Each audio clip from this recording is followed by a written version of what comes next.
Assalamualaikum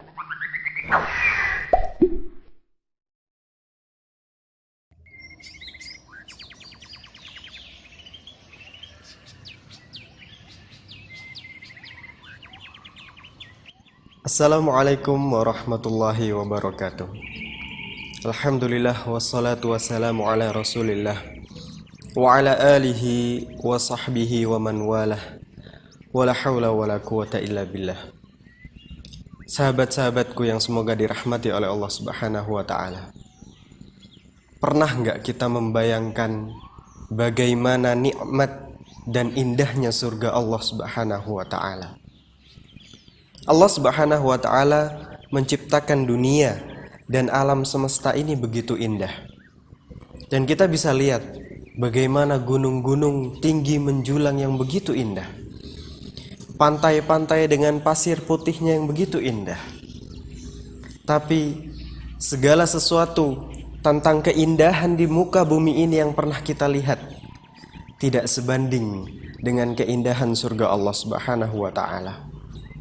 Allah Subhanahu wa ta'ala berfirman dalam hadis qudsi, "A'dattu li'ibadiyas salihin ma la 'ainun ra'at wa la udunun sami'at wa la khatara 'ala qalbi bashar."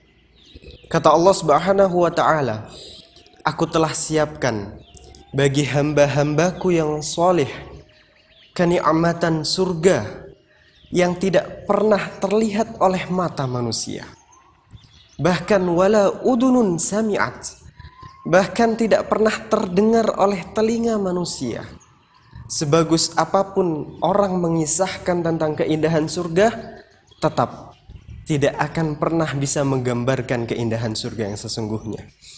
Bahkan Allah menyebutkan lagi wala khatara ala qalbi bashar, bahkan tidak akan pernah bisa terbetik dalam benak setiap manusia bagaimana keindahan dan kenikmatan surga yang sesungguhnya.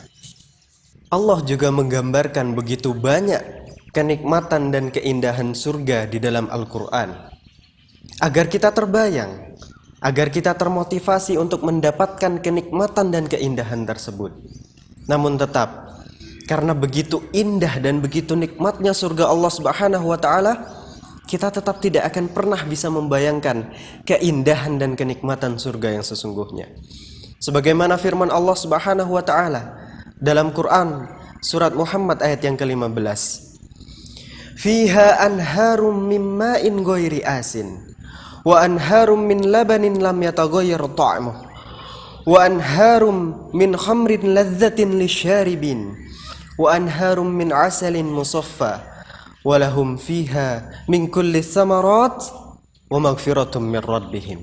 Di dalam surga itu terdapat sungai-sungai yang tiada berubah rasa dan baunya.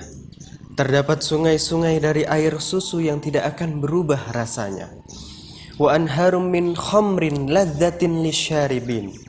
Dan terdapat juga sungai-sungai dari khamar, dari minuman keras yang tidak memabukkan dan lezat rasanya. Wa anharum min asalin musaffa, dan terdapat sungai-sungai dari madu yang telah disaring, dan di dalamnya terdapat segala macam buah-buahan yang disediakan untuk ahli surga, dan segala ampunan dan kasih sayang dari Rabb mereka. Lalu bagaimana sahabat-sahabatku sekalian yang semoga dirahmati oleh Allah Subhanahu wa ta'ala? Bagaimana cara kita mendapatkan segala kenikmatan dan keindahan yang telah Allah tawarkan kepada kita semua? Allah Subhanahu wa ta'ala berfirman, "Wasari'u ila maghfiratin min rabbikum wa jannatin 'arduhas samawati wal ard u'iddat lil muttaqin." Allah Subhanahu wa ta'ala berfirman, dan sekaligus ini menunjukkan jalan bagi kita semua agar mendapatkan surga Allah Subhanahu wa ta'ala. Kata Allah Subhanahu wa ta'ala, "Wasari'u ila maghfiratin min rabbikum," dan berlomba-lombalah kamu sekalian, dan bersegeralah kamu sekalian mendapatkan ampunan Allah Subhanahu wa ta'ala. "Wa jannatin arduhas samawati wal ard," dan bersegeralah kalian mendapatkan jannah, surga Allah Subhanahu wa ta'ala yang luasnya seluas langit dan bumi ini. U'iddat lil muttaqin, yang segala kenikmatan itu, surga itu hanya disediakan oleh Allah Subhanahu wa taala bagi orang-orang yang bertakwa. Akan tetapi, untuk meraih surga Allah Subhanahu wa taala ternyata tidak mudah. Ternyata tidak bisa dengan bersantai-santai. Tidak bisa dengan berleha-leha menikmati kenikmatan dunia ini. Tidak bisa dengan Islam yang biasa-biasa saja, nggak bisa. Kata sahabat Anas bin Malik radhiyallahu anhu, Rasulullah sallallahu alaihi wasallam bersabda, "Khuffatil jannatu bil makarih wa khuffatin naru bisyahawat." Surga itu, jalan menuju surga itu diliputi oleh perkara-perkara yang dibenci oleh jiwa manusia. Susah sekali untuk ke sana.